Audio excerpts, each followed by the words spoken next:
This is the regularly scheduled meeting of the Community Preservation Committee, duly called. This is the start of the public hearings with respect to the applications that we have relative to the request for awards for funding to be put forward at the town meeting in 2020. The procedure that we have followed in the past is that we invite each applicant to come in, do a brief overview of your application, take 10 or 15 minutes, and then we would have 15 minutes or so to be able to ask questions from the members.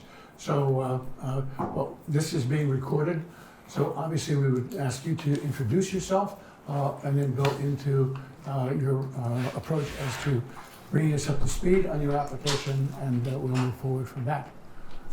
Thank you. Okay. I'm Tom Richard. I am the interim executive director of Sustainable Nantucket. This is Dan Southey, who is one of our farmers at the Ballinger Farm. I think probably ask Dan if he will talk about some of the things that we have in our proposal that we need to get funding for. Yeah, so I guess I thought it was going to be more questions, but so yeah, we were asking for, it's kind of a two-part infrastructure upgrade down at the farm. We're looking to do more year-round growing. We got a new farmer that's expanded into the back plot, an acre and a half, and I have as well. And we'd like to continue to grow as a business. Part of that is some infrastructure upgrades for the sustainable community farm. The two being running a frost-free water system out to the back so that we can have water for the greenhouses for spinach, arugula, winter growing. Since we are this kind of two-part thing, because we're doing this main trench has to be 3 foot down for the electrical system. So for the water system, but also the same size trench is required for running electrical power service to the back, which would allow us to do some heating. And then also there's a plan that we'd like to start a composting program on the property and expand that, for which we're about to go into some discussions with MDR and things like that about permitting and whatnot, but that would allow us to do the level of commercial composting that we would need, which, you know, to provide for the take material from the island that is currently going to the dump and use it for organic compost. So that's kind of the two-part proposal that are kind of also intertwined. We have our main hoop house, our original hoop house, has a dirt floor. We have a problem with mice getting into the hoop house. So part of our proposal is to both, we've chosen stone, small stone, as the main product that we're going to use throughout the farm for floors.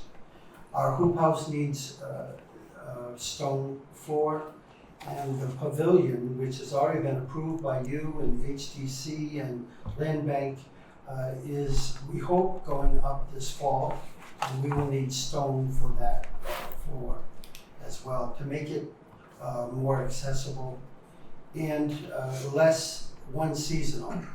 Right now it's an open classroom and it's open. There's no cover over it at all. Once the pavilion's in, we will be able to entertain educational groups that now are limited by weather to visit our farm and to use our classroom. So part of that proposal is to get stone for at least 2 of the facilities we have out there. The other one is one of our pumps. We have 2 pumps for our well. One of our pumps has died, so we need, in this proposal, there's a proposal to buy a new pump for our well. I think that's basically our ask. I think, as you know, the Ballinger Farm is an educational farm. We have 4 farmers. that work that land. We have grown to the point where You filled up. yes, we are filled up. So we're looking toward the future, which is not part of this proposal, but looking toward the future, we look to tap the land bank in terms of asking for more property that we can farm. If you're looking for things and they don't seem in the right order, it's totally my fault. I'm new to this whole thing, and as the interim, I pour through these grant requests on a fairly regular basis, and this CPC grant is more demanding than all the rest of them. And so I've tried to follow, with Maria's help, tried to follow guidelines, but I may have put things in the wrong order, but all the figures should be in there. So we'd love to answer any questions you have about how we're doing and where we're going. Maria? Could you just give us a sense of the road? Is the road pretty much finished? Because It is finished. it's totally finished. Beautiful road. How'd you do with Tuscana and the problem with getting the, Well, it's a chicken and the egg constantly with these things, because you look for bids which don't come in. You look for checks that, in this case, took longer than we thought. So we just paid off Toscana, thanks to you. They have waited for five months.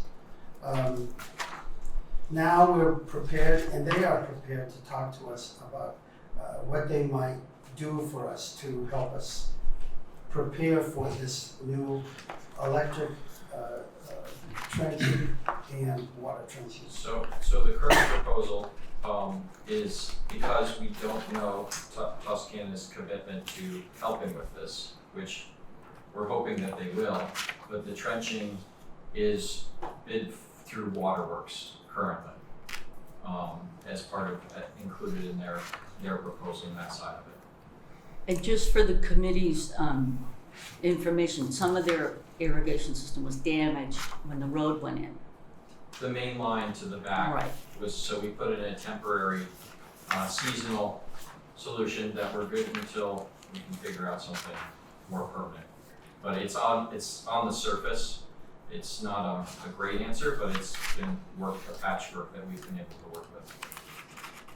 And the summer weather, just let me mention that summer weather has totally cooperated with us, because once the road was damaged, and the water system was damaged, we were petrified, because our farmers were right in the middle of their growing season. But thankfully, nature took care of it. We had intermittent rain, which gave us some time to. Every other day. Yes, it was a wet, and we're on clay At soil last there, night so even. it stays around for a Yeah. while. But yeah, and Waterworks was also very helpful in resolving that too. John? Through you, Mr. Chair? Yes. Just a couple of questions. Dan, do you know if the trenching was proposed for two separate trenching or No, just one? That's why we wanted to do it at once and put the proposals together, because it's, both of them need to go 3 feet. So they're Right. going Well, the I same think the place. electric, if I'm not mistaken, might go 18 It's inches a and it main might be. service line, Okay. so it needs to go deeper. Okay. In the Waterworks proposal, are they for the irrigation? Are they using the ditch witch to put every, or are they doing conventional trenching They're to gonna add the do water? the ditch witch. Okay. And they said there wouldn't be a problem with that along the side of the road. Mm-hmm. So that's the proposal for that. Toscana, if they were to do the trenching, I don't know how they would. Yeah. tackle it. I'm assuming more. Yeah. One further thing, excuse me. The stone, Tom. You mentioned there might be a mouse problem or something in the with the dirt right now. Yeah. So the stone, I don't know, is that necessarily going to cure that problem, or Yes. has there been consideration for maybe a 2-inch rat slab, as we call it, a concrete slab put in the as opposed to the stone? That, to be honest with you, that would be a nice solution. It's more money. So that's that kind of. I think what we'll For the probably do. pavilion we're talking about. Right. Right. It'll be screened on the floor, but also we have at one of our hoop houses, we have trenched around the outside, put material down underneath, and put stone up and above the edge of the top itself, of the cover itself, and that seems to have worked. So we might end up doing that. We did. I think some of that was done with volunteers, but whatever we would need to do, we would do to prevent mice from getting in. We've done it in 2 other hoop houses, so. And Probably where would fine. the classroom be held for the instruction? That's kind of down, if you go past the initial incubator farm, where there's the smaller plots, Mhm. on the right, there's a little field before the food forest that it's approved by HDC for. And it's, like I said, there's not a lot of shade. We were doing it in the area that's the wash station, but that's become way more of a work area and busy. And so the kids, Mariah Mitchell, Boys and Girls Club, when they come down for their tours and everything, and also there's a bee program that they bring the kids in for, a place for shade, a little if it gets a little rain, like place to hang out, have lunch. I think it'd be a great addition to the farm. Thank you. Diane?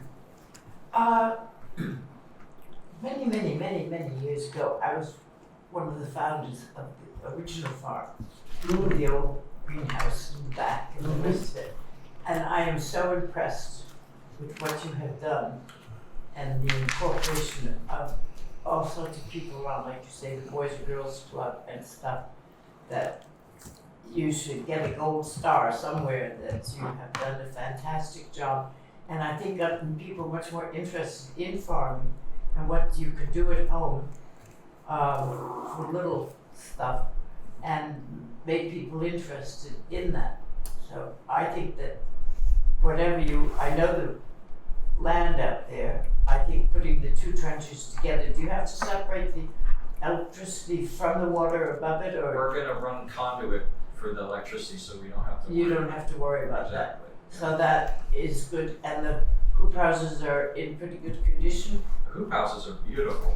I mean, yeah, our greenhouse that you guys have supported quite a bit over the years is, I think, exceptional and really high functioning. We've done a lot of, it's really nice. Yeah. It's healthy, it's clean, it's well organized, and Well, I have a hard time getting out because of the stupid wheelchair, but Well, the road's nice now.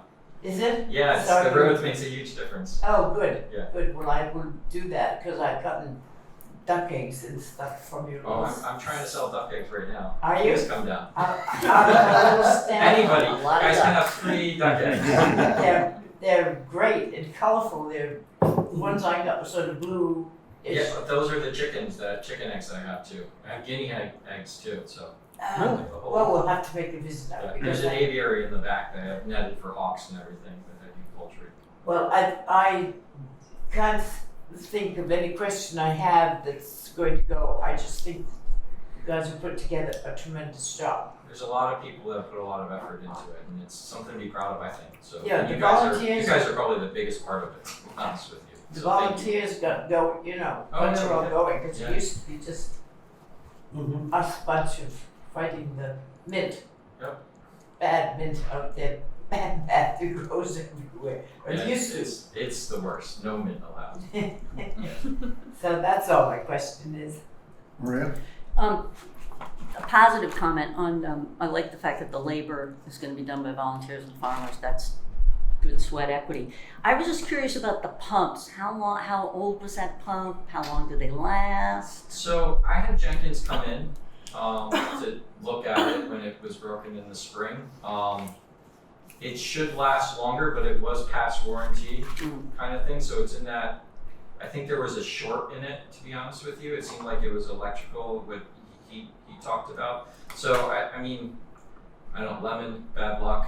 I don't know but it shouldn't have gone that quickly. But like I said, you're out of the window. Yeah. And the dollar amount is 5,000. You But need, with install, Jenkins, yeah. The pumps, I think, like 2, and then, Tim? I had a question on John picked up on it earlier on the trenching. And looking at your estimates for the work, it looked like the trenching was more than the electrical work, and that was. No, the trenching is combined with the waterworks bit, so that's the So the total 40,000 is the whole winter system. Okay. Like, so trenching and putting all frost, there's 15 frost-free spigots for all the plots. And putting that main line in, you know, the trenching it's a big job, but that's why it was nice to split it amongst two useful projects. Okay. I couldn't glean No, that from yeah, what's exactly. here. Yeah. Yeah. Okay, good. So it's not just digging a trench, because that was a lot That's of money. crazy. Yeah. No, I hear you. Perfect. Perfect. Tom,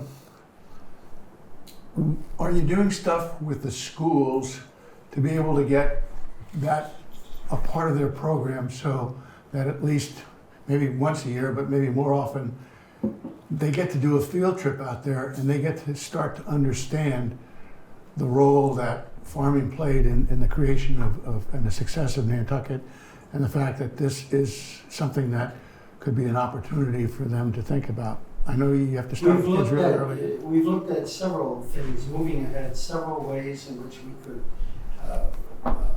incorporate the school. As you may know, we have a garden at school. It's a ferment garden. It's been moved twice, but we are now in a locale right next to the new superintendent's office. We have met with the new superintendent as well as Michael Kozart, and we've talked about the future of the educational component that we bring to the school curriculum in the school. But we've also talked about what it would mean to have classes come out to the farm. It's one thing to work with kids in the garden, and that program is going well. We need some more work on that, but that program is going well. And we have a Class A teacher. Callan Duke is a master's degree in education. She has written the curriculum.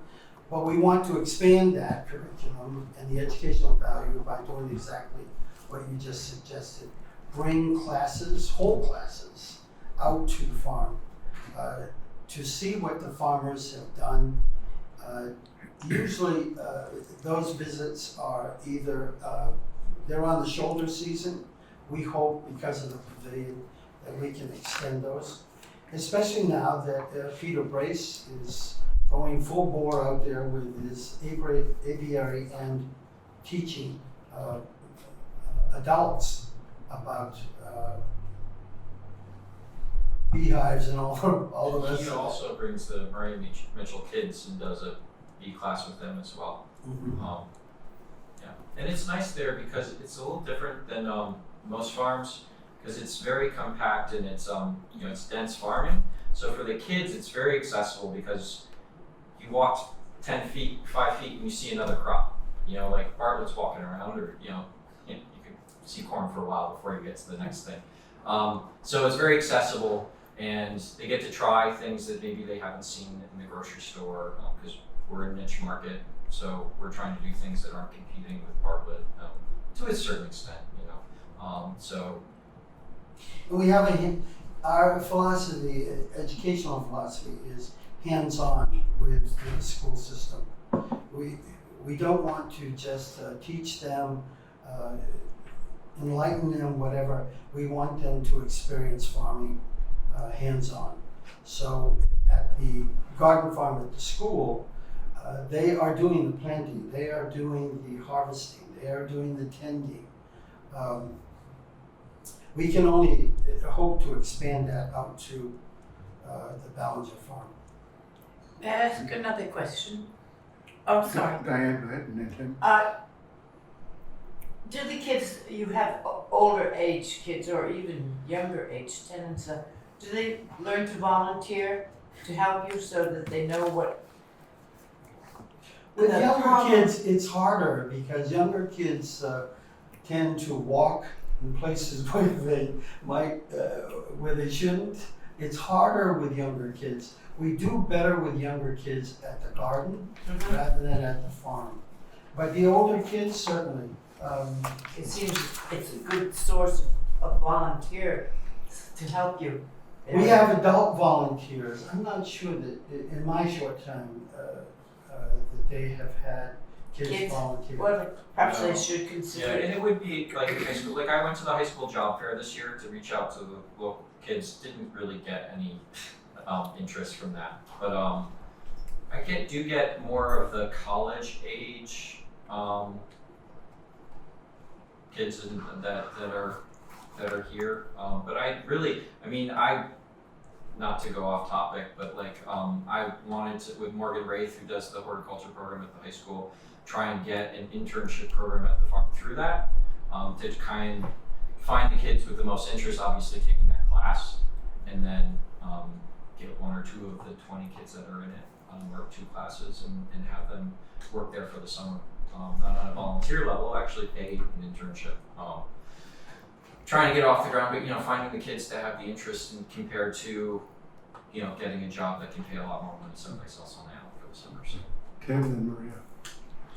Tom, I had a question, kind of unrelated to the farm, but to the financials. It looks like there's a pretty significant drop in revenue, overall revenue for, looks like I think 20%. what we've done to match some of our challenges in fundraising is to reduce our debt load. And we've done it considerably this summer with our events. We've been able to pay down 3 internal loans that we got over the years. All of them have been paid down. I would say our financial picture right now is better than it's been. We had a lot of debt that needed to be taken care of. And then frankly, as far as I'm concerned, prevented us from some of the fundraising we could have done. We had 2 major kind but direct no's this past year. I wasn't involved in those, but I looked at them. I'm pretty sure it's because of some of the in-house loans that we had to clear up. So that was my first goal, if you will. I started in June, and by the end of August, they were paid off. So our financial picture right now actually looks better than it has. We raised just about as much in the Farm Fresh Feast, which is our big fundraiser, almost as much as we did last year. But I haven't looked at those all the way back to see what other grants or donations we might have missed. But my sense is that our donations are consistent. I was brought on board to look at that whole financial picture and to suggest how they could expand their funding streams. And one of them is that they can't depend upon you or others forever. Grant programs in my 45 years of fundraising are wonderful. More often than not, they are stopgap and they have limits. So Sustainable has got to, and I think they're prepared to open their doors and windows and say we've got to be more involved and have a larger appeal on Nantucket. There are people on Main Street who've been here for years and that I've seen this summer that surprised me when they didn't know exactly what Sustainable was doing.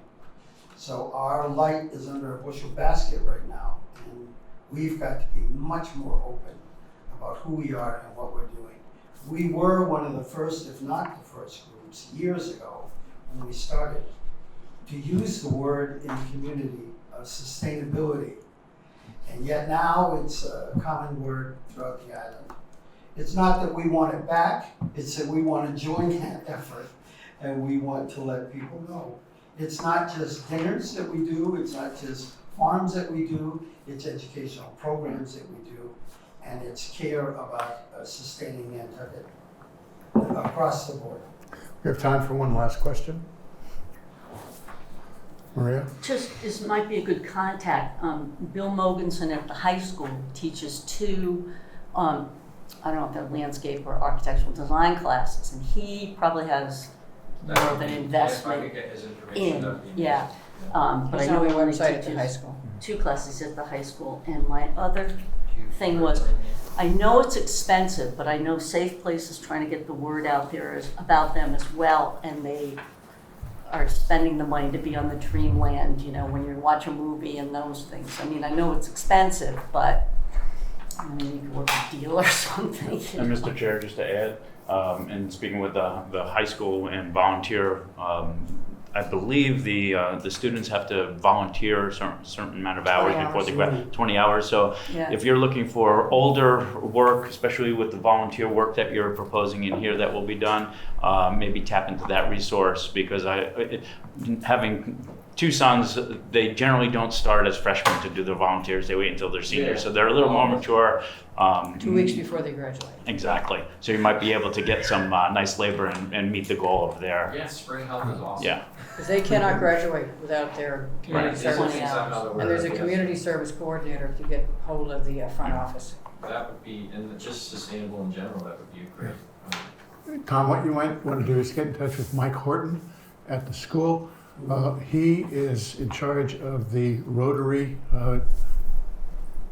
student group, the Rotaract at the club, and their mission is service above self. And so they get involved with projects. They were involved with a project in Puerto Rico last year where they went down and did lots of things. So that might be a real good group in terms of getting them to, because they're generally going to be juniors and seniors, and That's therefore, perfect. and they're more focused in terms of what they're doing. So, Good idea, thank you. well, thank you very, very much. Appreciate your coming. We also appreciate what you're doing, and it's very exciting to hear all the progress you've made and the plans that seem to be coming together. Yeah, thank you so much. I really appreciate it. Thanks again. Didn't know you moved just be working. Please do, and let us know when Full you're ready. time. So much for retirement. Yeah, got that. Anybody else like water? Anybody else something Yeah. you want pouring? Yes. I took some, 'cause I thought I had nothing in there. You gotta get rid of those plastic bottles like that. I refilled them. Jack, can you pass this down? Not good for you. I'm stealing it.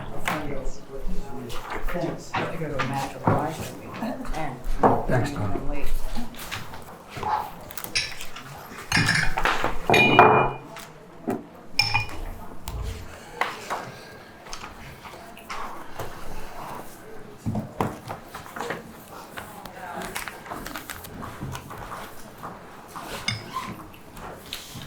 Morning. Good morning.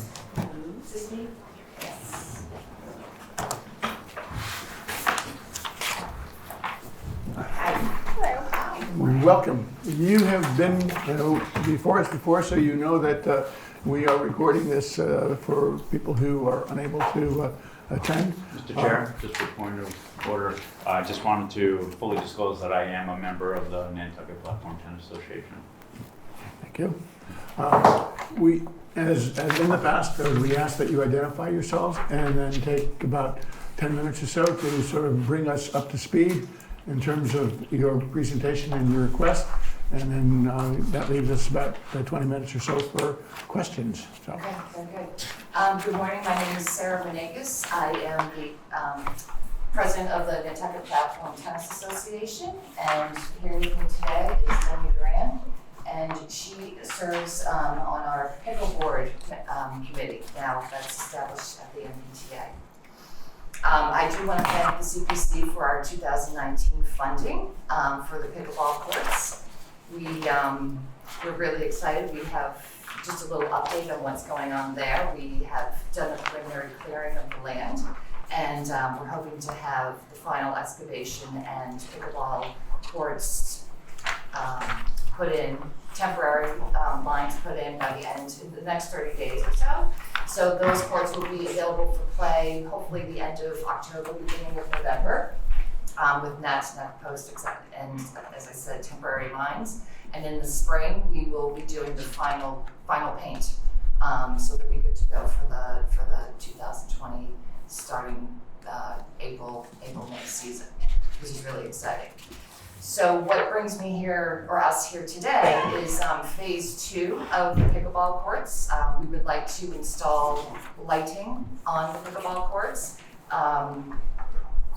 Just a little update on the pickleball activity.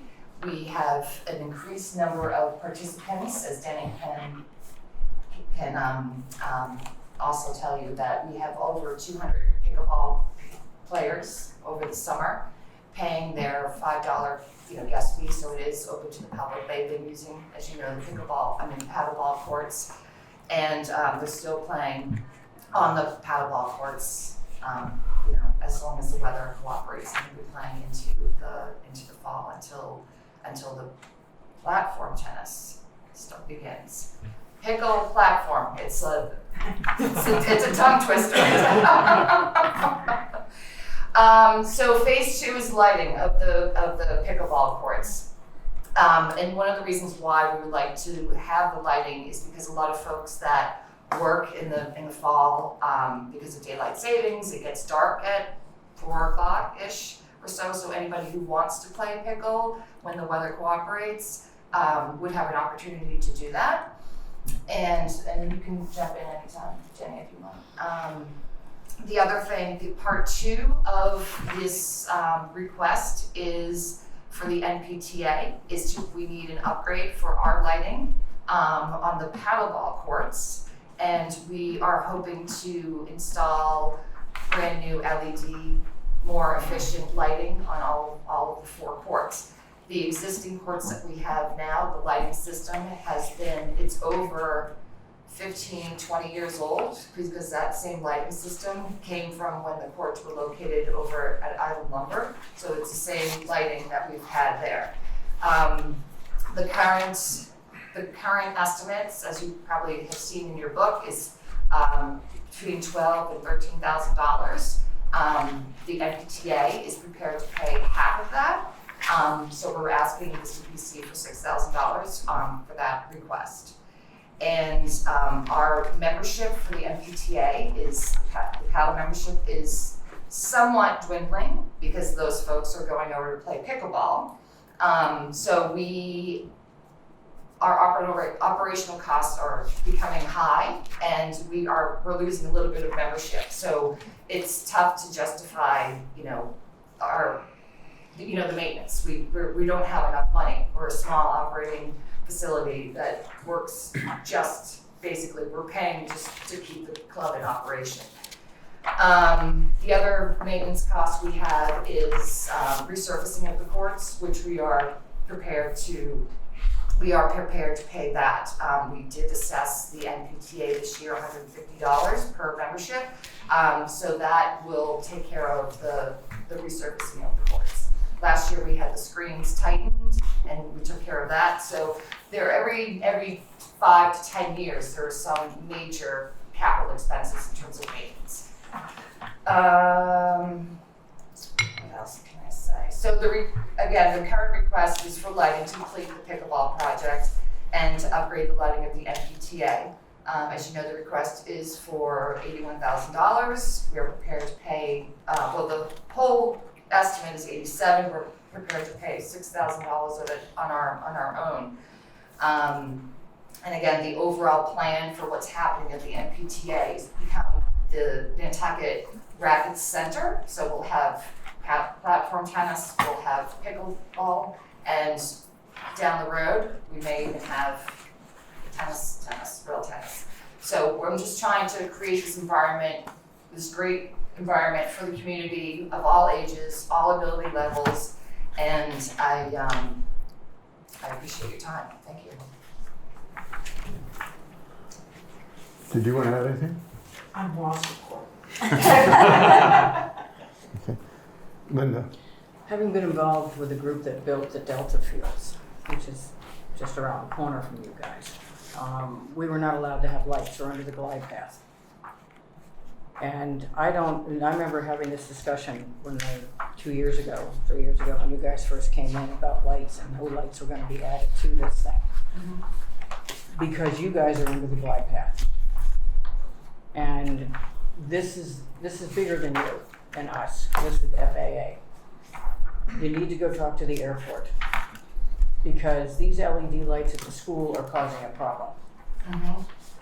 I'm not a fan of LED lights on high stanchions that are not the yellow lights or the subdued lights because the light scatter is insane. It's glaring. If it's not completely downlit, which they're required to be under the dark skies bylaw that we have here, lights are a problem there. So I don't know if you're gonna be able to get lights there. There's bigger people to deal with than us. Okay. Especially LED lights, especially lights that you don't have cows on.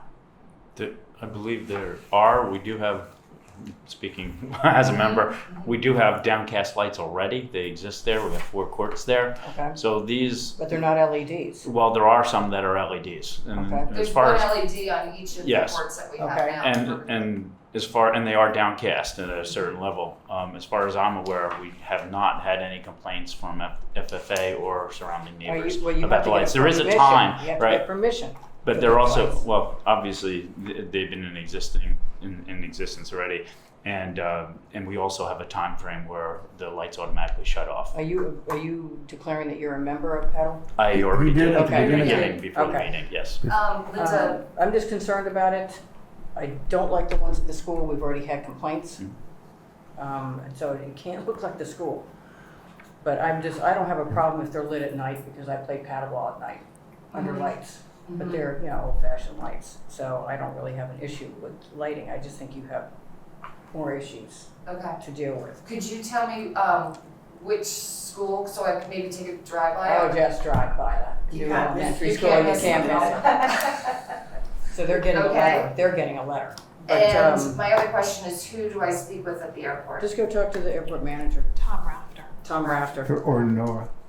Yeah, Noah's under him. Might be more the FAA, you may want to talk to Topham.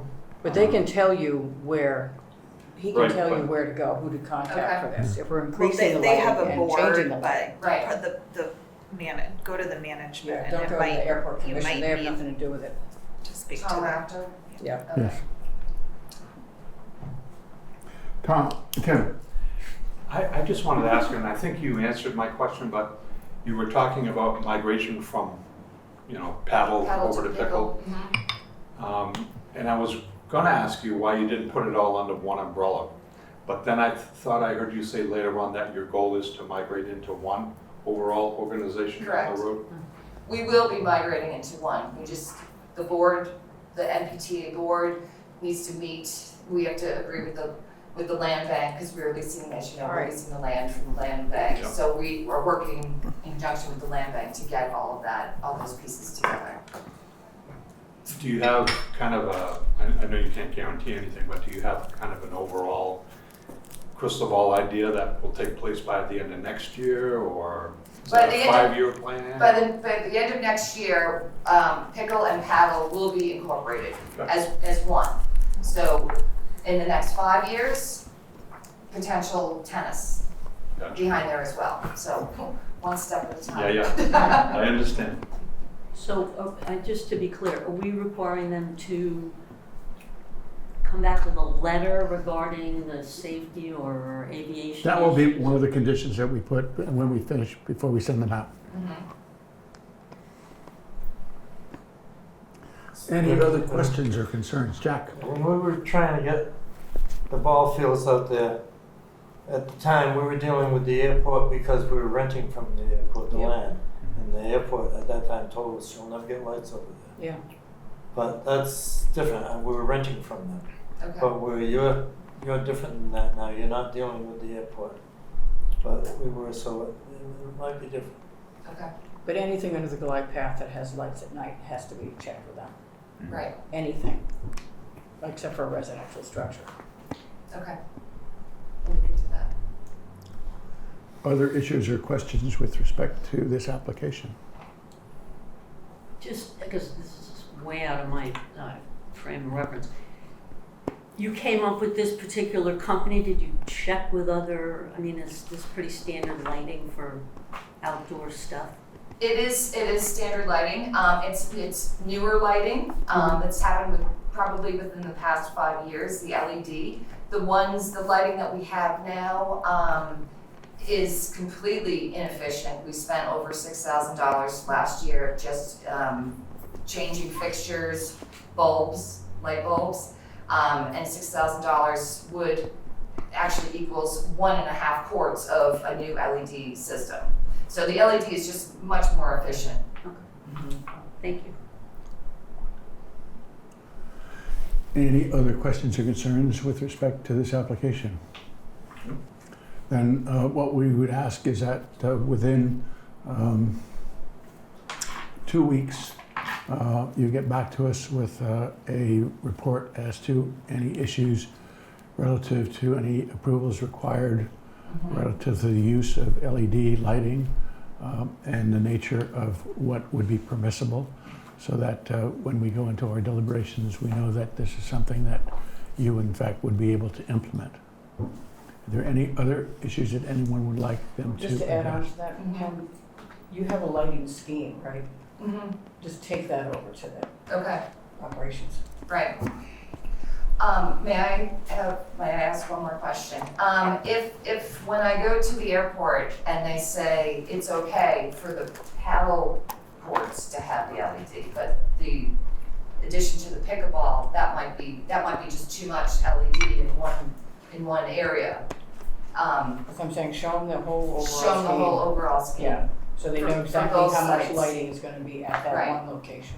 Okay. Because that would be the real test of whether you can get it or not, because you have an overall lighting scheme on multiple courts Right. under the glide path. But if all things work really well for you, you are outside the glide path, because we are directly under the glide path at the fields, Mm-hmm. Delta fields. Mm-hmm. And they said no lights over there at the soccer fields on the other side of the road. So that's why you're very close to all three, those other two entities. I just want to make sure they see an entire lighting plan, so they Okay. know just how much is going to be emitted from that one location. Mm-hmm. Okay. That's fair. It may be different. I mean, lighting like the football field is much more significant than what you're Much talking higher about. as well. Yeah. They're forbidden over there at the Delta and the other fields. But that's probably could have to do with the fact that they're picturing Right. what lights like the football area, because it's a Because it's a bigger big space. court. Yeah. And show them how high the stand, how high the lights are off the ground. Just give them the whole Give them the scenario. whole- Yeah. Okay. Great. Thank you. Any other issues? Then thank you very much. We appreciate the fact of what you've achieved so far. And I'm really very pleased that you were able to address our original concerns with respect to this being available to the entire community because of the fact that, as you may recall, Sarah, that was our real concern. You've been able to structure it so that it is truly a benefit to the entire community. So thank you very much for what you've done. Thank you. And we look forward to the information back to let us know that what you're asking for is possible for us to do. Okay. All right. As we get older, the baby boomers can't play tennis and paddleball. Come on out and play pickle. Right when you're busted up. And losing body parts. Not yet. Yes, all that and more. Almost, Wait but for almost, the but not job. yet. Thank Close. you. All right. Thank you, everyone. Thank you. Yeah.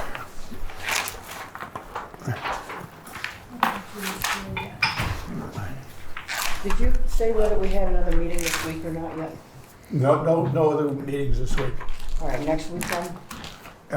Glenna is working on trying to get those scheduled for Tuesday and Thursday next week. Okay, because I'm gone the following week, the Yeah, whole week. yeah. Next week, I'll be in Boston. I'm not around next week. We're doing what best we can, so. Yeah, no, I'm just, So if we can get 5 a day, you can get them out of here. It looks like there will be 3 more meetings necessary. So if we can do Tuesday, Thursday, Friday next week? No, No Friday? nope. So Tuesday, Thursday? Tuesday, Thursday next week, we're gonna see what's gonna happen. Okay.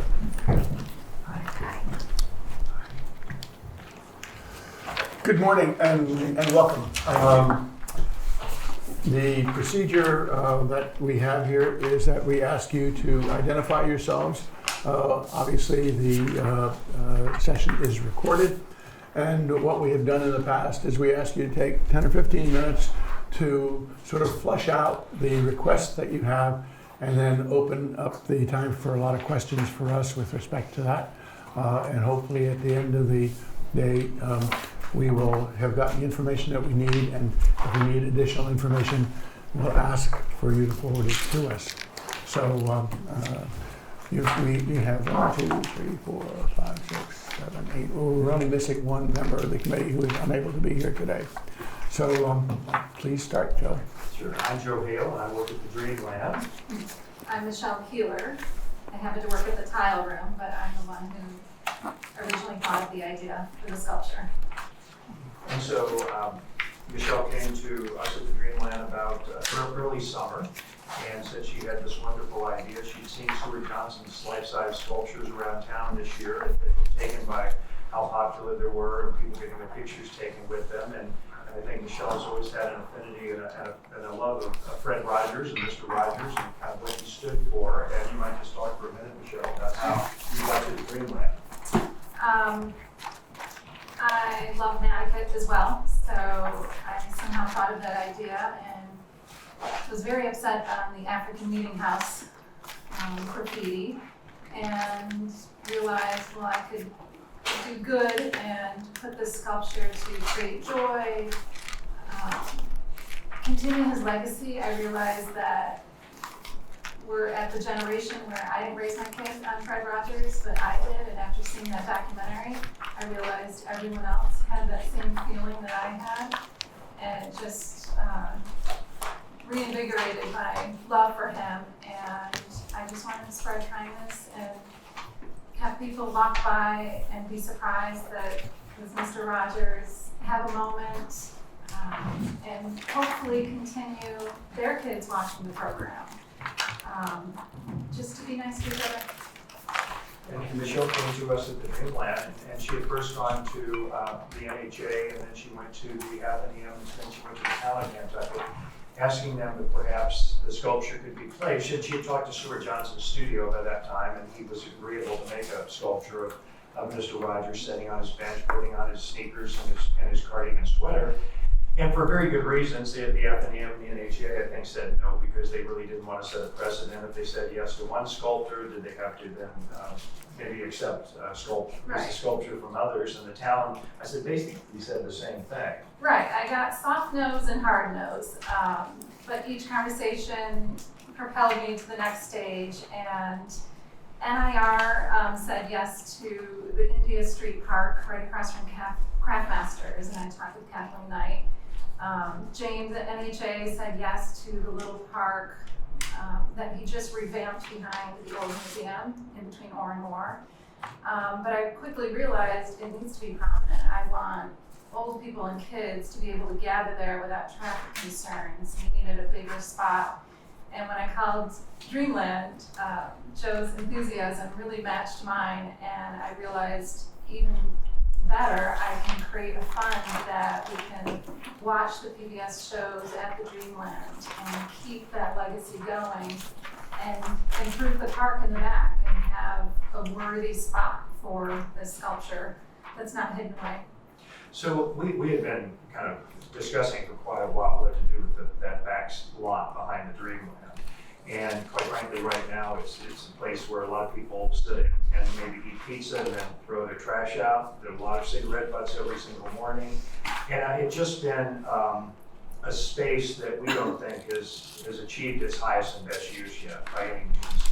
And we've been talking about different ideas of what to do back there. And when Michelle approached us, we thought, well, why don't we think about reimagining that space and really making it a park devoted to Fred Rogers.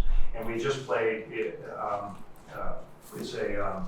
Won't You Be My Neighbor, the first Mr. Rogers film. It was very, very popular.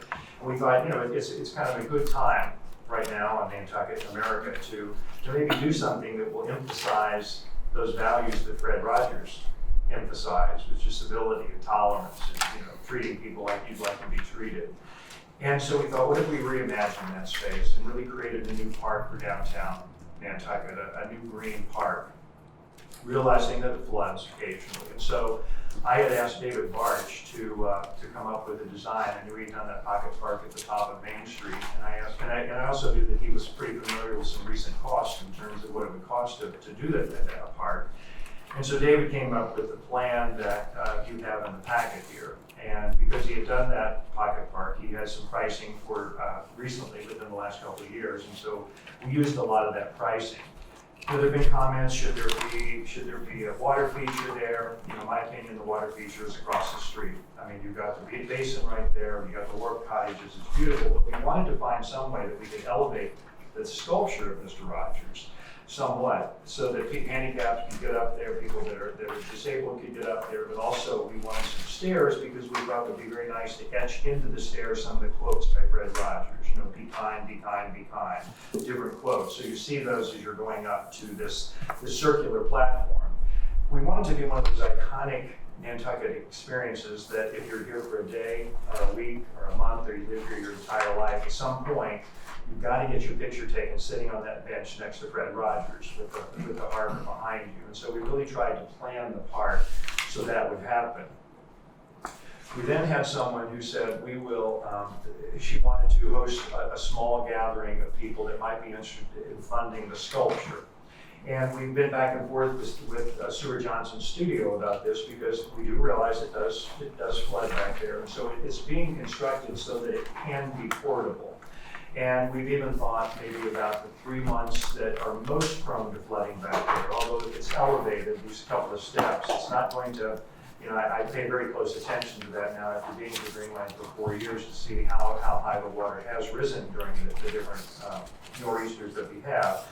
But we'd like to leave it there as much as we can, but we are forced to bring it in. And we've got a spot, if you've been to the Dreamland, if you go right before you go in the main theater, there's some stairs there, and there's a spot right there. And we thought, well, in the 3 most prone months to flooding, we would bring it inside, have it lit, and of course the Dreamland's now open 365 days a year, so it would always be open to the public for people to come in there if they'd like to see it.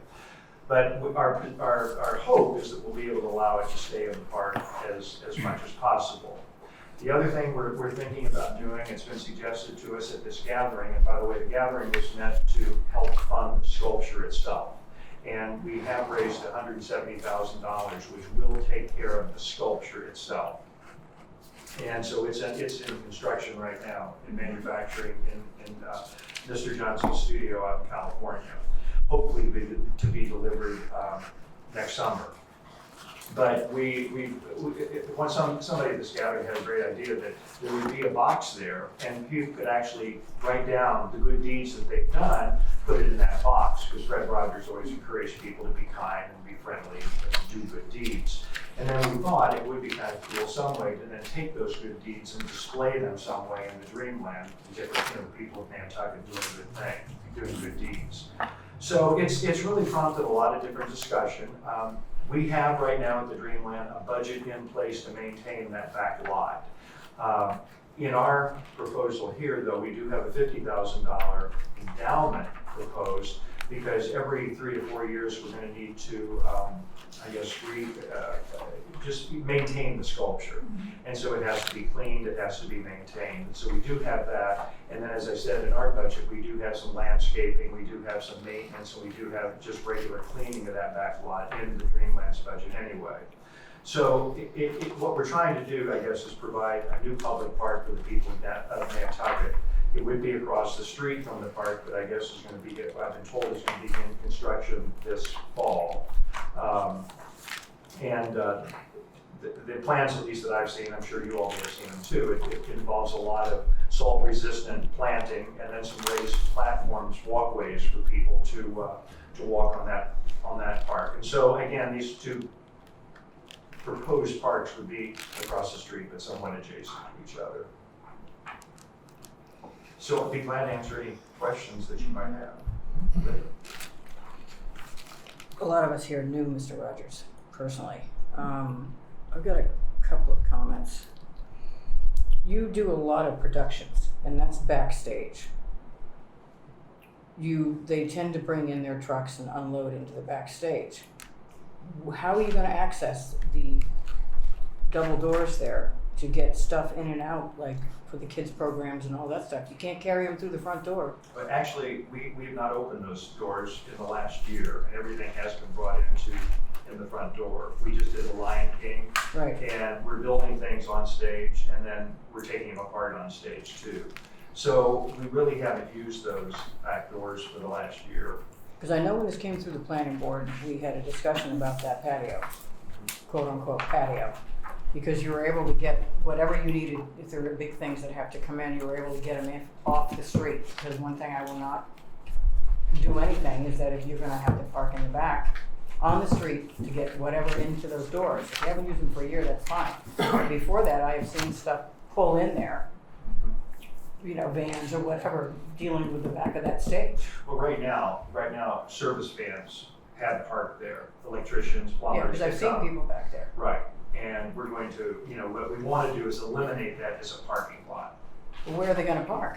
They're going to park on the street, across the street on Easy Street, or they'll park in the, if they're just delivering things, they'll park in where the delivery vans are there now in the front of the Don't building. you have on the side, There's a loading don't zone. you have an entrance, like going up to the? We do, and we Yeah. have an event, like I've used that entrance with the productions there. we hosted the Chamber of Commerce annual meeting dinner last night, and so whenever we have a big event like that, the caterer puts a cook tent in the back. Right. Because we don't really have a kitchen that you can Right. cook in. We've got a catering kitchen, but you can't cook there. Right. So they put a cook tent there, and then they run everything up those 40 steps on the side of the building. Right, I'm just concerned. This plan about allows this. for the cook tent to be maintained there Still there? for special events. That's one of my, from the planning board perspective, Mhm. this came through obviously years ago. That patio was kind of, we had a long discussion about, I think before you came into the Right. building. We had a lot of discussion about that patio remaining there as an access in case you had to get people off the street to get in and out of that back building. And I'm concerned about that completely still now, even though I'm not on the planning board. John's on the planning board. He can speak to what the current problems would be. So the concept of a park is fine with me. I looked at it last night. I was down there getting food and I parked right next to it and I watched people sit on the benches and stuff like that. And I don't see benches in here, but I assume you'll have We benches. have to, chapter 91 91. maintains that we have to maintain 8 benches, 3 garbage cans, and a bike rack. Yeah. And that's all been taken into Because I remember consideration. that when it came down to the planning board.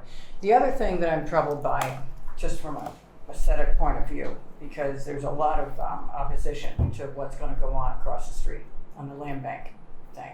It's ridiculous.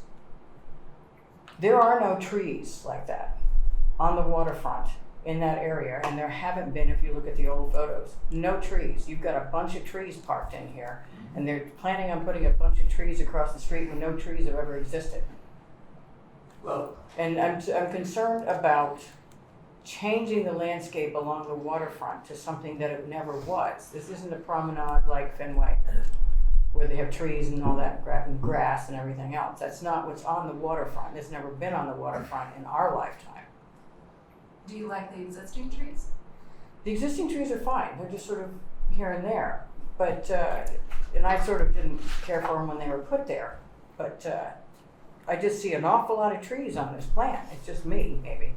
But I join the people that are having a problem with what's being planned by the land bank across the street, which is stuff that's not on our waterfront. It's not typical of our waterfront. Trees block the view of the water as well. I would consider that if you're talking about being able to, take advantage of the Easy Street Basin.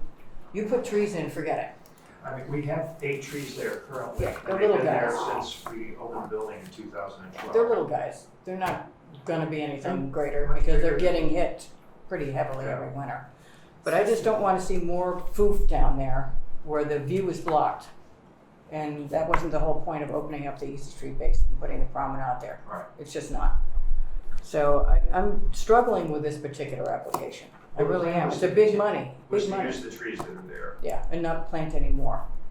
No, but Okay. use the trees that are there. I just think it's a lot of money. And I don't know if there's a way for you to cut costs, if there's a way to do a priority. I understand that it's a finite cost on the, I work with David Larch as well. And it's a finite cost on the sculpture. That is what it is. No matter where it goes, that's what it is. I just see a tremendous amount of money. Are you leaving the brick in there that's already in there? It That was has a to be big replaced. expense. It has to be replaced. Well, it's been lifted by flood. I It's just, actually been lifted by the benches that blow over during the storm. I've seen that too, and I've seen them floating around back there. I just didn't know if there's a way to cut costs at all, or prioritize, or, you know, do it in 2 stages, or, we normally ask it because we have limited funding. Right. And this is one of the bigger asks on the list. And I just didn't know if there was a way for you to prioritize this year versus next year. Because a lot of these programs, like the churches, we've been doing for 10, 15 years. It's one thing after another, and because we don't have enough to give you a big chunk. Because that would be my request before you know, within 2 weeks, is to come back with some sort of a priority list, or ways to split the project in 2, outside of the sculpture. I had a question on the design. The circular pieces here, those are the trees? Yes. Okay. And then the ramp is to the left of the platform, so it's handicap accessible. But you're re-bricking, right? Excuse me, what's the elevated height on where the sculpture will be? It's my understanding it's 30 inches. 30 inches.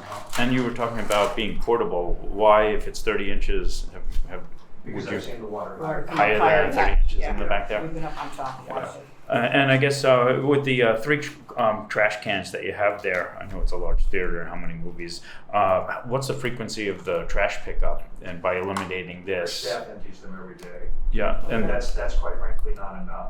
okay. And, Yeah, and now that we're eliminating this with the parking, the temporary maintenance vehicles, electric vehicles coming up there, is there an easement to the left of it behind the restaurant, anything like that? So we're just assuming right now during the summer with the parking as it is, the maintenance vehicles now will have to find an alternative place to park. It's like all of us who work there. Yeah. We find a place to park, and if we've got a bunch of stuff to carry in, we carry it in.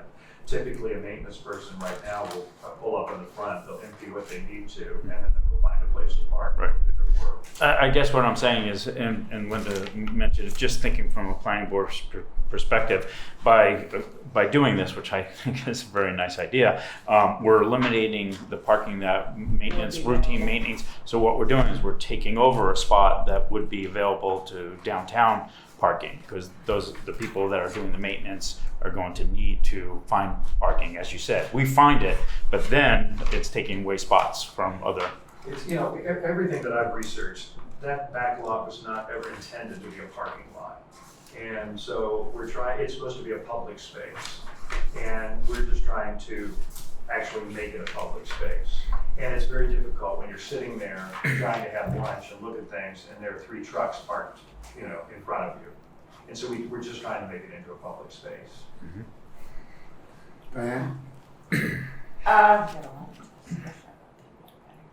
I lived here for 48 years and seen Dreamland for all those 48 years. And somehow or other, that lot in the back hasn't been used, maybe not regarded, but it has been used as a parking lot. There were times when there was nothing you could see other than cars parked. I believe it was even rented out one summer, yes, 2 cars. before it came down and then back up again. Right, for $50 a week or whatever. So that's a hard thing to erase when people who have lived there for any length of time is used to seeing that way. I don't think the business about the flooding and whatever has probably helped to a great deal, because people wonder why you would be putting something in that's going to spend its life basically underwater. What sort of plant exists with that much salt water? It's very hard to do that. I live in town on Union Street, and I get the tide comes in my yard, and it's hard. The statue is bronze, right? Yes. And his other statues are around, maintain a certain amount of weather. Will it be necessary to do it quite as often as you have suggested if it's a storm? Is there any reason it has to come in, or We will adapt. because if you look at the last 4 years, last year was great, we would have had to move them in. Right. The time before, we will take that into account, and it's 4 guys and a flat dolly. Then And you pick it up and move it, yeah. right, so, it's about 1,100 pounds, it's about the size of a piano and the weight of a piano. Right, And we have a really good pathway to come into the front doors and through the left and right of the Dreamland. But our hope is, because we've elevated it, if we don't have to, right. we like it year round. I was just wondering sort of whether some of the things you have planned to try for a year or whatever, and then see how it works. When I was working on the Dreamland, the new Dreamland, they were going to put in a underground garage, underground swimming pool. So I think it's town pulls together and does what it's supposed to do about climate and flooding. That's one thing. I think it's a hard spot that you've got, and I don't know whether to start small and short, and as it works, go up higher. But I agree with Linda, is that the only trees that really come in are some trees that used to be down on the Young's house, and around on the pathway going up to the steamship, which was put there because benches went there and the strip is used and gave some Relief, gave some relief. yeah. So I would prefer not to see any taller trees than what's there, or bushier. Bushes would be good to protect the wind and stuff from people when they're sitting there. But I don't think that tall trees fit in on that thing. You look back in 1850, earlier, there weren't any trees. There were, work buildings, sort of. So maybe just working with that in mind might give you an idea of a waterfront park that shows the history of what the waterfront was like. I agree with the trees. I'm happy with what's down there right now. We don't want to make it look like a forest. Right. Joe, with the land bank building a park right across the street, have you thought about partnering with them in terms of doing this as opposed to coming to us for funding? Well, we can't afford it, first of all, because they're using, I have talked to them quite a bit, and they're using the firm out of New York that's building the Brooklyn Bridge Park. And, it's, from what I hear, it's going to cost about double what we're looking at for this small space. So, and it's elevated walkways, I understand, with the plans that I've seen, elevated walkways and then plantings that are salt resistant. So yes, we've talked to them. We actually even offered that lot to them to maybe landscape and operate as a park, and they declined. So but we tried. Maria? Just another question on is the custom aluminum bench what Fred is sitting on, the $17,000 That's part of the one? sculpture. They're It's making part it of the too. It's sculpture. not just, It's not finished it down. freestanding. Right. And the Fred is going to be attached. It's not going to be a 2-piece part. And the bench I fought for, they were going to do the same bench as the bronze sculpture in front of Artists Association.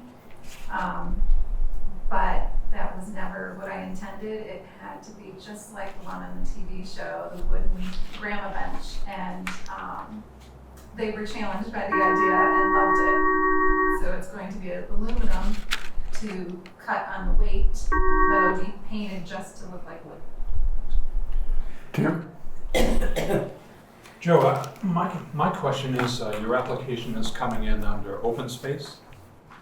And usually when the CPC considers open space projects, there's a deed restriction or there's some memorialization that can never be changed.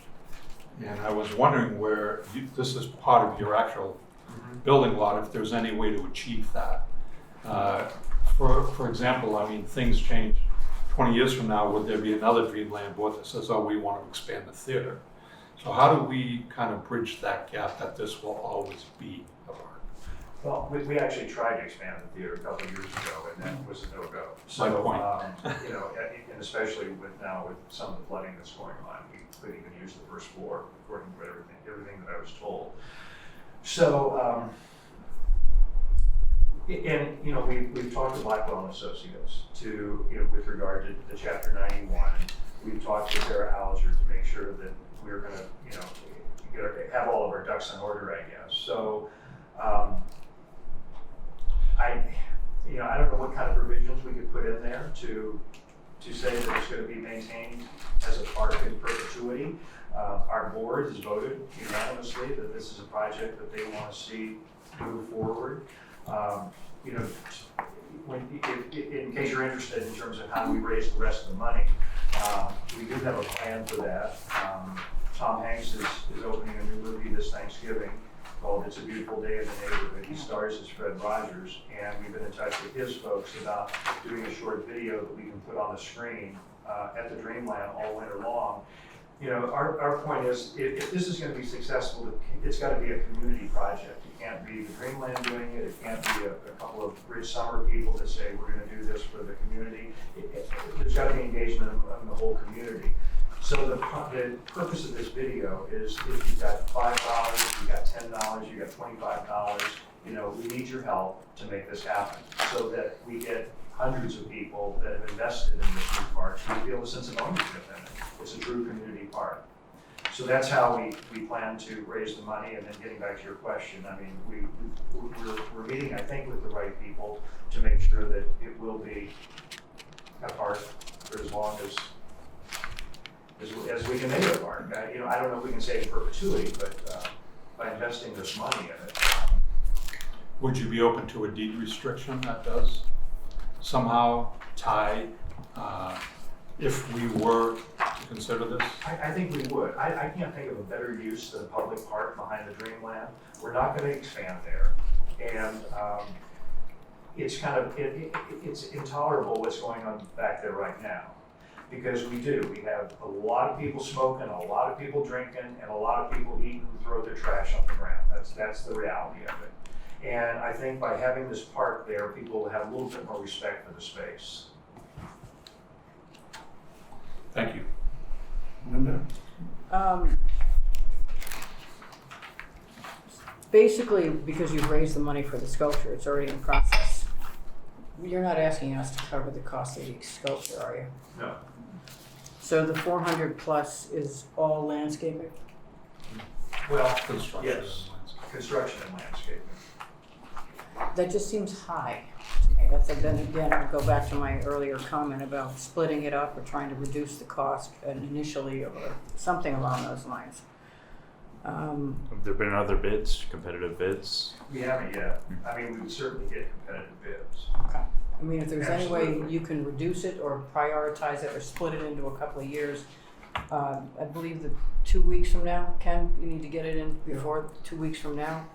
And we've never done it before, but if we're going to have trouble because it's the entity that it is, about a deed restriction in perpetuity, would it make sense to have it consider a deed restriction that if it does not become a park, the money that we've expended comes back to the CPC?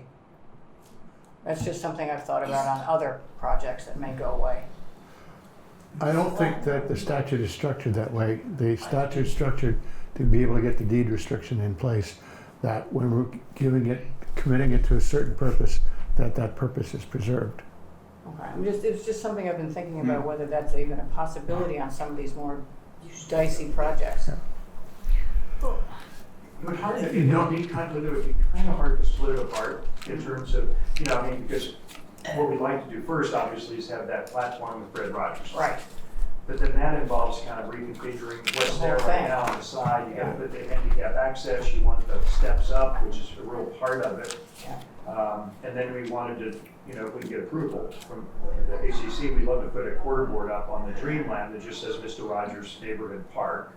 There's no sign back there now, so No. you're allowed to sign one sign per face But I generally. think we may have maxed out on our signage because of the posters on the side of the building.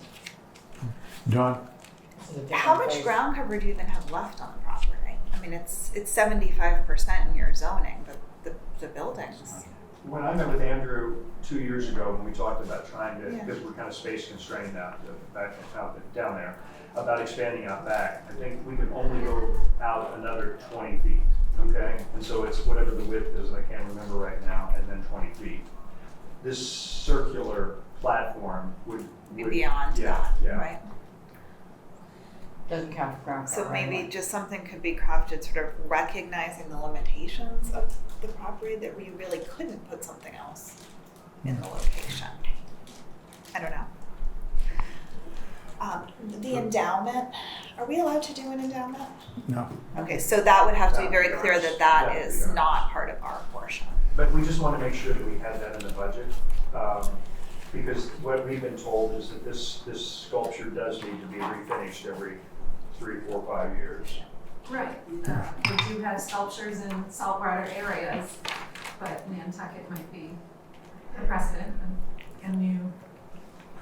So the application talks about creating lawn, and when I take a look at this, there's not a lot of green on here. It looks like it's mostly, what David really likes is stone, as he's done at the corner of Fair and Main, And brick. and brick. And so, how is that? You see that one piece in the middle there, that rectangular green? Yeah. That's actually portable, because when Just we a would. planting bed? Or It's a planting bed that's portable, because when we do have a big event there and we need to put the cook tent back there, we can actually move that and still allows room for the cook tent. So you're basically asking us to create a park that's mostly made out of stone.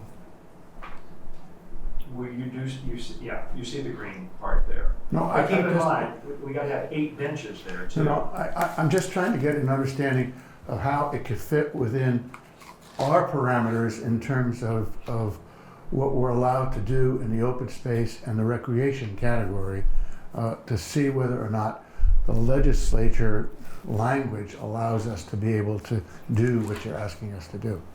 And it's probably more brick, there's a new porous brick that we would use in this. Yeah. It's actually more brick than stone. Water would go There through is it. stone. I mean, the platform would obviously No, be, okay. the steps would be stone, and then the top of the platform would be brick. Linda? I've always been confused as to how the figure you arrived at that figure outside of the sculpture figure, because I've got stuff in here. You've got large trees, 12 grand. You've got some other stuff that we don't pay for, like construction administrative services, 43,000. We don't pay for that stuff. I think you need to go back and take a look at this and try to pull stuff off of this total, the 400+ grand total, that we're not going to pay for, we couldn't pay for anyway. And that'll start dropping the total cost, which is why I was kind of concerned when I looked at your, David's thing, is that he does have trees in here, he does have construction administration in here, he does have the HCC, the Concom, State Chapter 91, stuff that, and you have attorney's fees on your other one, stuff we don't pay for. So go back and take out the stuff that's actually not happening, like large trees. What do you think about the statue? The statue, The they've statue's got not covered. out. Space, So that shouldn't be in. Yeah, it's not. but I think they've It's already not in pulled there. that off of the 400. That's not part of the 400. Correct. So I just want you to take some other stuff out of here that shouldn't be on this list and start really tightening up the list and get a more accurate total of stuff we can pay for. So a budget of, like, what we would then assume responsibility for. Yeah. The Dreamland and the people that are paying for this, and then just separate it out then. Yeah, I think the more you can get the cost down, the more enticing it becomes. Okay. You probably weren't aware of some of the things that We we can't don't pay pay for, for. so. No, but that's Maybe- fine, we can do that. Okay. Yeah. And definitely, The people cost we can't. we pay for. never put the contingency right out. We don't let you do a Yeah. contingency fund, so there's. I mean, these are things that will have to be in the budget, but we will pay. But no, Right. yes, that's what I'm Okay. saying. Take it off. It the has to be, 400. what Linda and Maria are doing, asking you to refine your request so that the total that you're coming to us with your initial request is not 483, but is a number that has removed all of these things which we can then consider as to the amount of money that we're looking to consider to awarding with respect to this project. And it's, it's the actual park, Okay. not So- some of the collateral costs. I want to get this right though. So the people costs are out, the contingency is out. Yeah. Okay. The trees are obviously out. Right. So there's other things on that list that I looked at that maybe not. Maybe it's just not realistic. So just sort of really take a look at that list of David's. Okay. All right.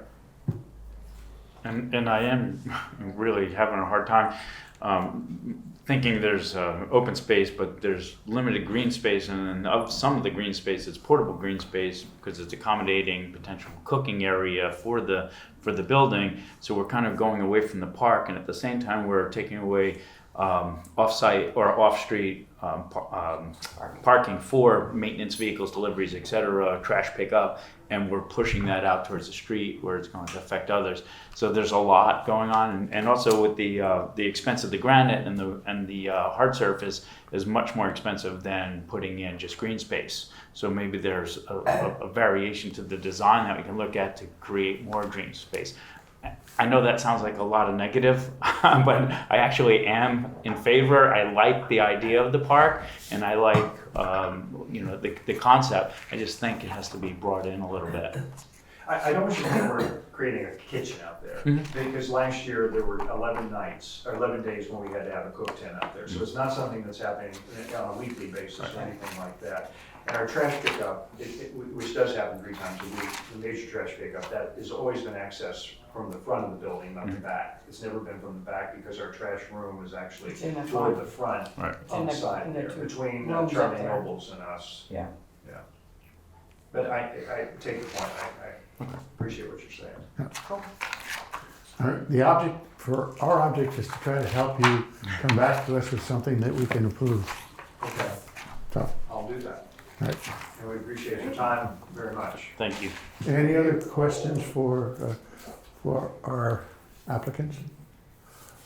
So what we'd ask is that within 2 weeks from today, you get back something to us in writing through Glenna as to the material that we've spoken about today. Is it okay just to provide you with a revised budget? Yeah. Absolutely. Not the same thing. No. I didn't know I need to make another 111 copies of that. No, we're looking for a letter or an email that in fact addresses the concerns that we have so that we have a better understanding of the number that you're talking to us about approving. Appreciate it. Because then that Thank gets you all out very there. much. What about your question about the deed restriction, is that?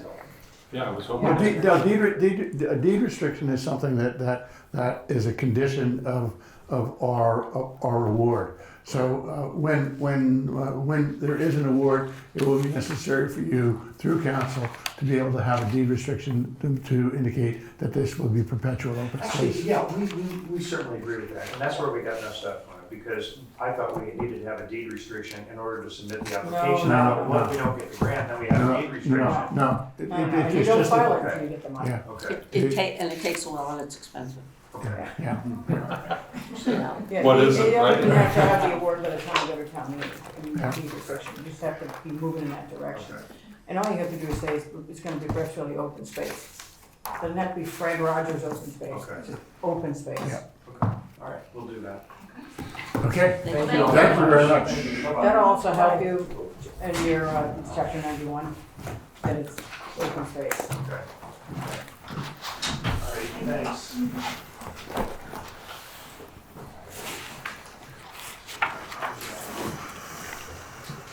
Linda, will they have zoning, or They're saying variances, what are they supposed to say? I don't know what the No, zoning. we talked about that space a lot when it came into the planning board, but it won't prohibit Just what raise they it. wanna do In place. if we And then didn't lower it. make it a parking lot. Well, that's my. I'll check. There's no parking requirements in No, that not zone. anymore, but they have an MCD, and the MCD binds Did it everybody predate permanently. the zoning change? Yes. So I'll check the planning There's a board. court case back on that page. I'll check the planning board. On the planning board and the Previous. zoning board of appeals. The planning board took the zoning board of appeals to court on those ordinances. The planning board won. They were trying to put an office go in the back. Oh, in the back. They were trying to do something out the Right, back they there. were trying to get rid of the parking. Yeah. So I'll check the So there planning might be, board. yeah. I'll check the plan, there is no Restrictions downtown already, yeah. parking requirement anymore. That was after the Dreamland But was put something back already up. on file. But there's something in the NCD, I remember talking about it, so I'll check it. Okay, our last applicant for today's hearing has arrived. Welcome. What the procedure that we do is that we ask you to identify yourself and then take 10 or 15 minutes to flush out the application and what you're talking to us about, what you want us to be able to do. And that leaves us 15 or 20 minutes for us to bombard you with questions. Great. So please, it's obviously recorded. Please start by identifying yourself. My name is Seth Engelborg. I'm the naturalist educator and program manager at the Linda Loring Nature Foundation. And I'm here today on behalf of Dr. Sarah Boyce, who's the Director of Research and Education at the Linda Loring Nature Foundation. She's the contact person on this application, but unfortunately she is attending a research conference in Long Island right now, so I am here on her stead for the Linda Loring Nature Foundation. So our proposal is for phase 1 of the property accessibility plan. You may remember that 2 funding cycles ago, the CPC funded us to hire 2 consultants based on property accessibility. 1 consultant focusing on physical accessibility, and 1 consultant focused on sensory motor accessibility. Both those consultants were from Mass Audubon. Mass Audubon has a lengthy history of inclusive trails, inclusive properties, and so those consultants came this spring and developed draft proposals with us to implement a multi-step accessibility plan. And we're here today to ask the CPC to fund the first phase of accessibility at the Linda Loring Nature Foundation. And what the specific things we're asking for entail are really the first access way for visitors to get to our property. So when you arrive at our property, you come down a driveway and into a parking area. And unfortunately, this driveway and parking area is severely degraded. It's not a stable surface, it's not a level grade, it's not really suitable for any type of access with anybody with inventory difficulties, and even among the general population, it's quite difficult at this point to access.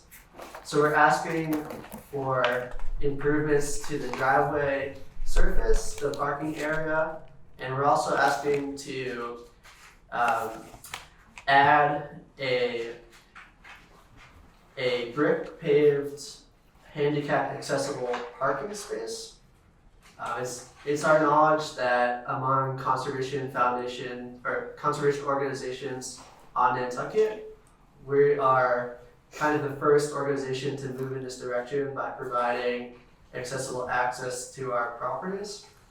So we are starting with the entry point because if you can't access the property, it's not going to be relevant if there's accessible trails, accessible buildings. You need to be able to get to the property first. So that's why we're talking about the driveway and the parking space and the regrading right now. But as part of this project, we're also asking to make a few initial improvements to the facilities themselves, or really the grounds. We're asking for a ADA compliant picnic table that would be able to provide people of all ages, backgrounds, and ambulatory abilities with a spot to relax, eat lunch, and enjoy a scenic vista on Nantucket. So we think that among the properties that are involved in open space protection and conservation, this would be one of the only places available to have that scenic vista. We're also asking for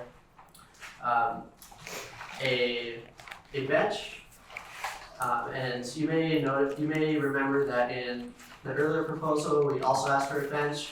We've we've now installed 2 benches on our property. We have a longer ranging plan to install up between 5 and 6 benches to provide continuous resting points along our trail so that people have stopping points to walk or to explore for a little bit and then take a rest. And these types of improvements that we're asking for aren't going to be beneficial just for people with ambulatory difficulties. They're going to be beneficial to our broader user base. People who use our property include lots of families, small children, people in strollers, people who want to get out in nature but maybe not very used to being out in a natural setting. So having these improvements that are going to help the specific community also help our broader user base in making our property more welcoming to everybody who might want to use the property. And with that, I'm happy to take any specific questions that you may have. Well, I have to go to another meeting, so I just want to make a comment. Their lower parking area, when they had that horrendous rain last month, the circle where people have parked in the past, they don't let them park up there anymore, all fell into the lower parking lot. It was unusable for most of the parking lot, because I was out there at a function at Bagley's, and we used the parking lot for about 10 minutes, and it was a nightmare. Everything went down, the gravel, the dirt, everything. And the parking area where the public goes is so much lower grade than the facility that they're going almost uphill, straight uphill to get to the building. So if there was a way to solidify that lower parking area where it didn't flood, where everything didn't end up on it, it became a handicap accessible surface with a handicap accessible path to the facility, to the picnic area, to get onto the trail. And then have benches where people don't have to go the whole trail, they can get to a point, because we talked about that when they came in the last time, at these stopping points. Because if you get small kids or people that, on canes or crutches, they can get to a point where they can't get beyond it. What are you gonna do? You gotta turn around and go back, there's nowhere to sit. So a lot of this we've talked about over the years when Linda Loring has been coming in with the project. And I think if there's any way to fix that parking lot and the path of travel and a place to sit up there, it'd make it much more accessible, because that lower parking lot is not accessible at all. If I could just respond to a few points that Linda made. So the parking area that's currently being used was first created when the organization became operational in 2007, or the parking area might have been created in 2008. But because we have a very strong conservation restriction on our property that prevents most types of development, it was originally just a mowed grass path. But due to a few winter storms and also tropical activity, it's become kind of a concave pond almost. Yeah. And in a significant flooding event or storm event, It's there's all in so there. much water in there that we have water birds, Yeah. roosting there. Yeah. And because of the grade of the driveway was created with a gravel installation, and because it's more kind of compacted and at a higher grade, all that cobble in the driveway, and especially the sediment underneath, has been flowing down into the parking area, and due to that has caused significant ravines in the parking area, so that in some points of the entrance between the driveway and the parking area, it's actually hard to even get a truck, like a truck with 4-wheel drive over that. They're more Grand Canyon. Yeah. So we have already engaged the services of the contractor Shampoo Landscape, who we've been involved with in the past, to look at the property and to develop a suitable plan for regrading, surfacing the system that is going to last in the long term. And especially because that businesses involved with these types of projects, rather than us as an organization just paving a grass path, we expect that the long-term sustainability of that surface is going to be significantly more than what it's been in the past. So that's why we're asking for the driveway and parking improvements. And then in the future, you should expect to hear us coming back with more improvements to the physical trail itself, as well as the facilities. But in our mind, it's kind of, hold on a second, it's kind of irrelevant to make the trail and facilities more accessible if you can't get there in the first place. Yes. Totally makes sense to me. I was wondering, the driveway itself, are they gonna use pea stone, or are they just gonna compact the dirt? So I know that the actual proposal was from shampoo was included in the supplemental materials. I don't know if they spelled out Okay. what they were doing, but it looks like they're using stone and hardware here. I will admit that physical hardscaping is not my area of expertise, but Okay. Yeah. we've worked with this contractor in the past and had great success with other projects. So I trust that they know what they're doing in terms of maintaining those types of. Right, and it's more facilities. beneficial than asphalt, forget it, it's just drain off. Yeah, we likely would be unable to even No. put asphalt in because of our conservation restriction. That would be considered. What you want something that's not impervious. Yeah, Right. well, what I'm saying is whether we want to or not, our CR is going to say that pervious surfaces are not allowed to be installed. No, this makes total sense, and, not that it's short money, but it's not a lot of money to get the patrons up there, because it's a gem on the island. Thank you. And I don't know, I know some of you have visited the property before, but for those of you who may have not, once you get actually from the parking lot, just right at the trailhead, you have an incredible vista of the north head of Long Pond, beautiful sampling grasslands and coastal heathlands, shrublands. And so even this first step is going to provide a scenic, accessible vista. And in the future, we hope to extend that trail and making it able to be used by people of all abilities. But for now, even just getting to the trailhead is going to be significantly more beneficial than what's available currently on Nantucket. Oh, and just one other comment, because I know last year, every kindergarten class goes and has time with Sarah and gets a tour and all that. So you've really outreached to the public schools as well. Yes, Sarah and I both work with the entire kindergarten. We'll be doing that again in October. All 6 classes come to our property. We engage many different groups for field trips. We also do in-class education.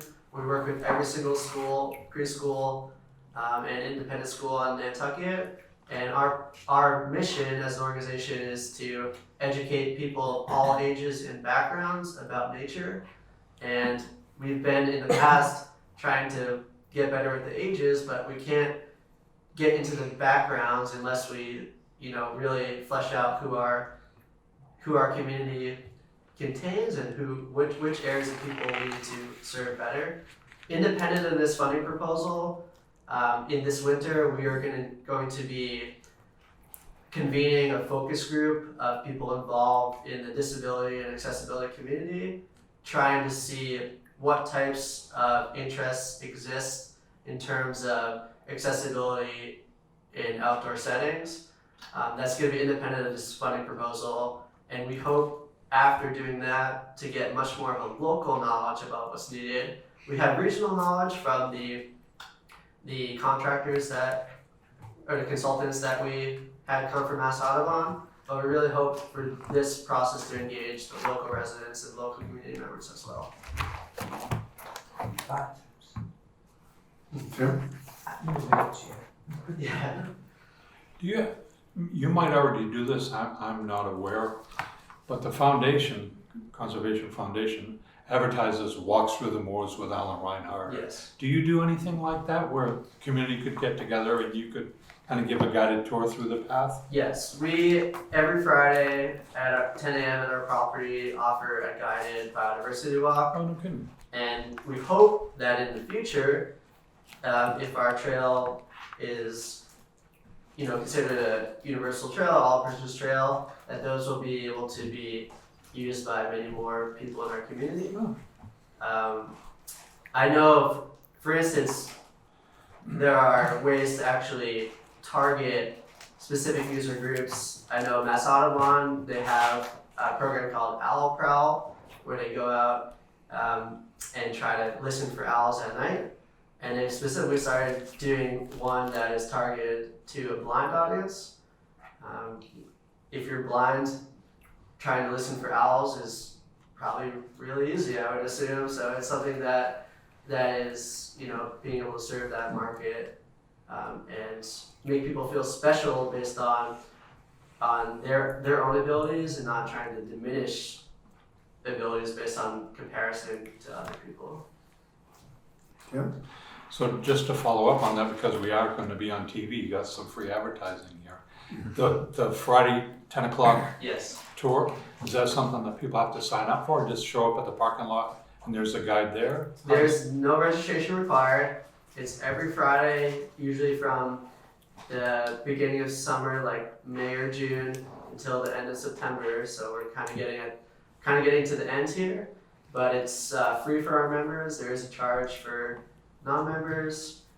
But yeah, you don't have to register. You can learn more information about it on our website, llnf.org. We also have a whole suite of other summer programs, educational programs, research programs, and I'm happy to share anything else that we do with the committee if you're interested. Thank you. They're really good about if you give them your email, you'll get it, to say, just like conservation. There's a walk, there's this, there's that. They've really outreached pretty well for a small organization.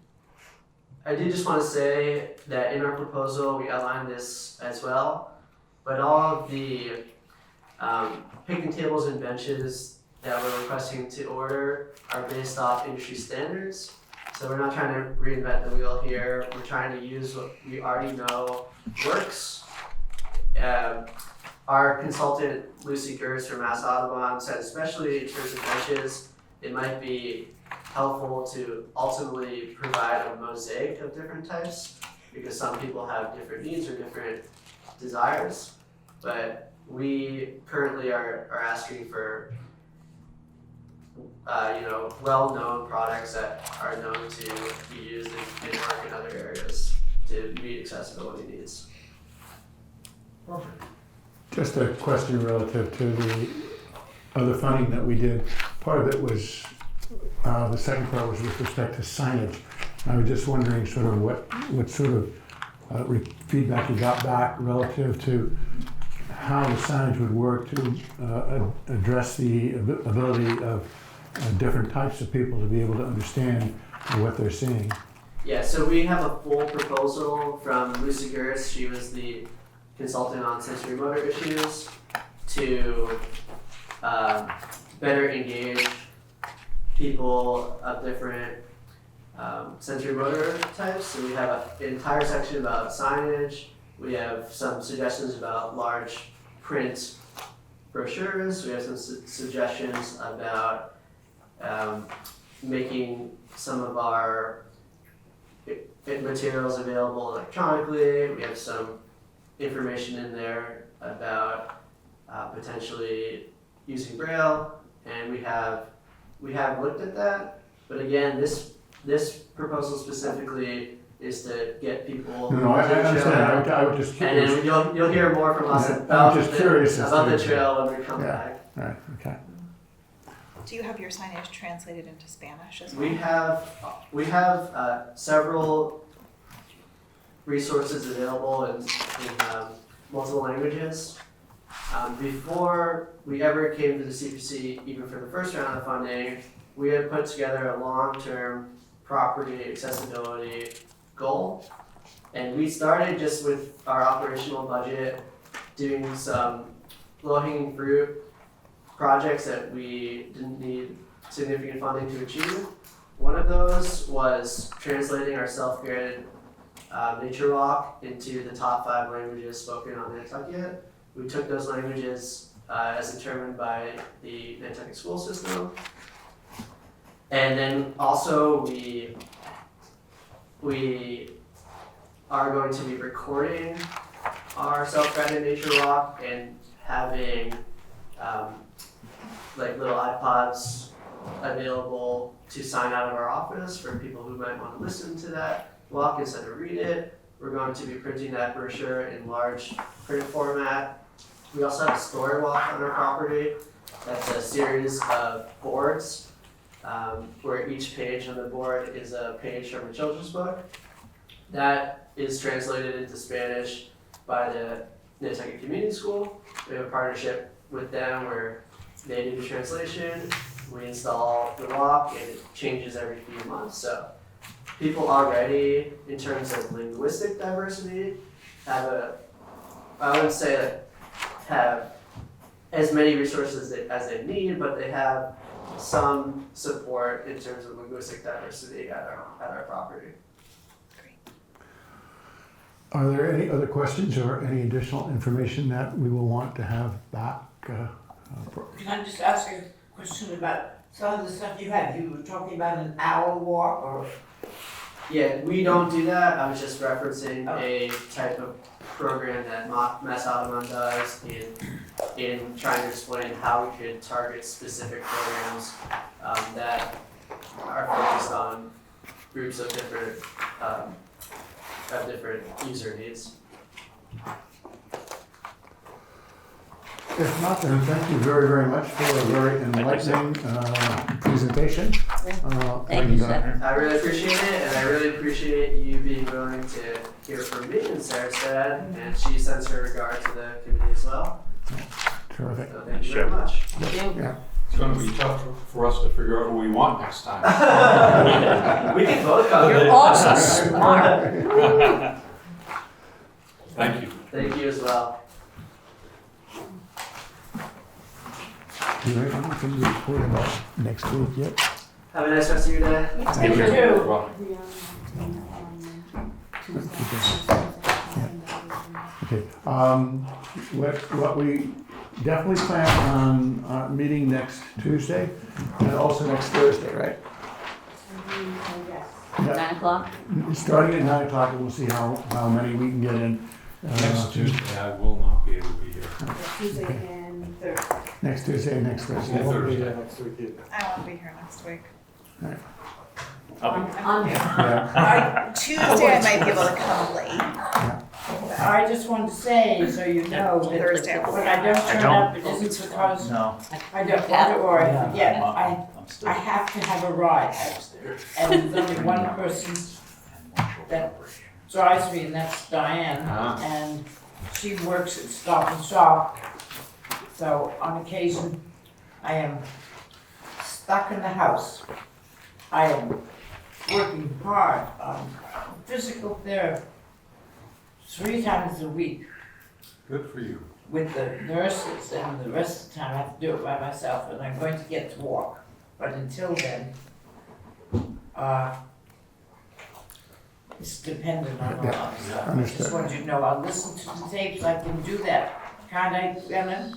Just listen to the tapes of the meeting, so if I'm not here, I still get to listen to You might be everybody. able to call in too, Diane, if there's ever a time. I thought they didn't have a call-in, did they? We No. didn't know. This No. was our first time in this building. But it looks like they so, do. Yeah. Hey, the phone rang. Oh, was that the, I don't know, somebody called. This Something is called. a speakerphone right here. yeah. All right. All right, I will entertain a motion to adjourn. Second. so moved. All in favor? Aye. Thank you very much.